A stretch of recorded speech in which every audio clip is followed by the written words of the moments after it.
Je sais pas si vous avez remarqué. Parce que je sais pas si vous avez remarqué. Je sais pas si vous avez remarqué. Je sais pas si vous avez remarqué, mais dans la vie comme sur internet, nous sommes confrontés à des effets de mode. C'est-à-dire que tout le monde s'imite constamment, que ce soit inconscient ou non, on s'adapte à des normes. Et c'est quand on les transgresse que l'on est considéré comme bizarre, ringard ou que sais-je. Et évidemment, comme on ne veut pas être rejeté du groupe, on s'adapte, quitte parfois à en perdre notre individualité. Et ce qui est marrant avec ce phénomène, c'est que c'est quelque chose de très relatif. Certains habits considérés comme beaux aujourd'hui seront moqués dans quelques années, mais ça ne se limite pas aux habits. Ça touche aussi vos idées, votre façon de parler, certaines expressions, les blagues et bien plus. Bref, avec tous ces exemples, j'aimerais que vous constatiez quelque chose. La société, comme l'individu en lui-même, a tendance à juger ses actions passées comme moins bonnes que ses actions du présent. En fait, ça ne se limite même pas aux actions. Par exemple, si vous regardiez une vidéo de vous d'il y a quelques années, il y a de fortes chances pour que vous soyez plus dur avec vous-même. Vous n'hésiterez pas à critiquer votre humour, votre physique et un tas de choses que vous n'aimiez pas chez vous. C'est Monsieur Trims, c'était mon pseudo, pire pseudo. J'aimerais vous parler d'un truc. Enlève ce balai de ton cul. Vous savez, je l'ai déjà dit, mais moi j'ai horreur de retomber sur des trucs du passé. Je suis pas très à l'aise avec le passé, j'ai beaucoup de tendance à le renier, à être, je sais pas, je suis pas bien. Pourtant, à l'instant T, vous n'étiez pas si dur avec vous-même. Un peu comme si le présent était un masque qui vous empêchait de voir vos défauts et donc de vous remettre en question. Et le passé, au contraire, un amplificateur qui accentuerait vos défauts. Évidemment, ce que je vous dis là, ça ne sort pas de nulle part. En fait, je fais référence à la théorie temporelle de l'auto-évaluation. D'après elle, les gens auraient tendance à dévaloriser leur passé pour maintenir une vision positive d'eux-mêmes et se sentir bien dans leur peau. On peut par exemple se baser sur cette étude qui tend à montrer que l'on maintient une estime de nous favorable en complimentant notre nous actuel ou d'un passé relativement proche et en dénigrant le nous et nos actions d'un passé lointain. De manière à ce que l'on voit des améliorations, même dans le cas où objectivement il n'y en a aucune. I don't believe in glow-ups. People are 20 to 25 years old comparing themselves to when they was a teenager. You were 14. Who peaks when they're 14? Autrement dit, même s'il n'y a pas d'amélioration réelle du soi présent, les gens se sentiront mieux en dévalorisant leur soi passé. Après, j'ai envie de vous dire, mieux vaut ça que dévaloriser les autres pour se sentir exister. Et vous imaginez bien que pour notre vision de notre nous du futur, là aussi pas mal d'études montrent que l'on aura tendance à l'idéaliser, toujours pour rester dans cette fameuse idée d'amélioration constante. Cette vision idéaliste du futur que l'on peut avoir, elle est due à un biais, le biais d'optimisme. Un certain nombre de recherches ont mis en évidence une tendance chez l'être humain à plutôt s'attendre à des événements positifs qu'à des événements négatifs. Comme si au final, nous n'étions que des insouciants heureux, vivant la tête remplie de pensées désidératives. Ma maman m'a toujours dit que des miracles arrivent tous les jours. Il y a pas mal de gens qui en doutent, mais ils arrivent. Vous savez, ce sont ces croyances basées sur ce qu'il est agréable à imaginer plutôt que sur des faits réels. On se ment constamment à nous-mêmes sans même en être conscient. On s'auto-évalue plus favorablement qu'on ne le fait avec les autres. On a l'impression de pouvoir contrôler plus de choses qu'on ne le peut réellement. Mais sans tous ces subterfuges, pourrions-nous réellement être heureux? Parce qu'il y a eu une fusillade là juste à côté. Ah oui, mais c'est pas grave, c'est une de plus ou là. On va pas s'affoler pour ça. On est chez les cow-boys ici.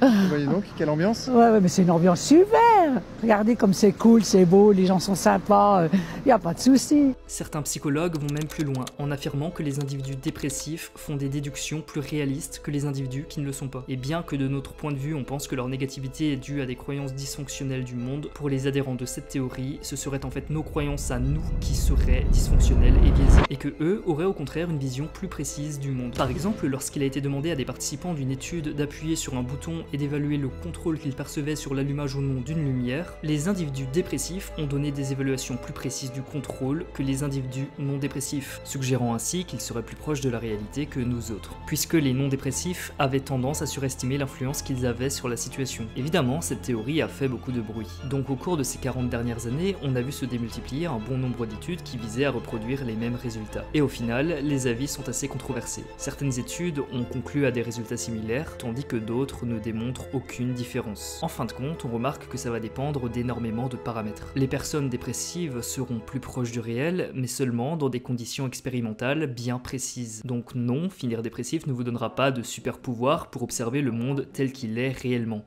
À la limite, vous serez moins touché par certaines illusions positives dans certaines situations bien précises, mais vous serez toujours victime d'autres biais et d'une vision négative de la vie. En plus de ça, vous sortirez de ce qu'on appelle la marge optimale d'illusion. Une théorie qui affirme qu'il peut être une bonne chose pour vous d'entretenir une perception de vous-même légèrement plus positive que le suggère la réalité. En gros, un certain degré d'illusion positive serait en fait associé à une bonne santé mentale, tandis que trop ou pas assez d'illusions viendrait au contraire vous nuire. Par exemple, quand nous avons l'impression d'être expert sur un sujet alors qu'on ne s'y intéresse que depuis une semaine, c'est sans doute que nous sommes situés au-dessus de la marge d'illusion optimale. C'est seulement quand l'on se confronte à la réalité, par exemple en se renseignant encore plus sur le sujet ou en passant un test, que l'illusion disparaît. Et c'est là que ça fait mal. J'ai fait exprès d'échouer mon bac+6, mon mémoire. Les gens m'ont dit, mais comment?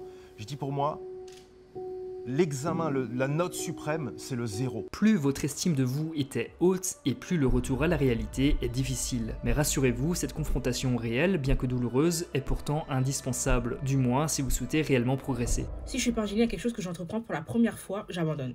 Et ça, c'est l'un de mes toxic traits et je sais que c'est un toxic trait. Rappelez-vous que c'est normal de ne pas être bon partout. C'est également normal de vouloir préserver une bonne image de soi-même. L'essentiel, c'est de parfois savoir accepter sa nullité. Vous avez aussi plein d'individus qui ont une très haute estime d'eux-mêmes, ça, ils pensent qu'ils sont super. Mais du coup, pour être sûr de ne pas être démenti par le réel, ils font rien. Franchement, moi, maximum, je me donne 2 jours pour devenir un génie à quelque chose et puis après, j'abandonne. Si c'est pas le cas, je vois pas pourquoi je continuerai, tu vois. Si vous êtes arrivé jusque-là, il est probable que vous ayez remarqué certains paradoxes dans ce qui a été dit. Et c'est normal, comment pouvons-nous dévaluer certains aspects de notre passé tout en éprouvant de la nostalgie? Ou encore, si nous sommes entourés d'autant d'illusions positives, pourquoi tant de personnes avouent ne pas avoir confiance en elles? Ce sont des sujets assez complexes, et il y aurait beaucoup à dire là-dessus. Donc si ça vous intéresse, on essayera d'y répondre dans une prochaine vidéo. Encore merci de m'avoir écouté, et à bientôt.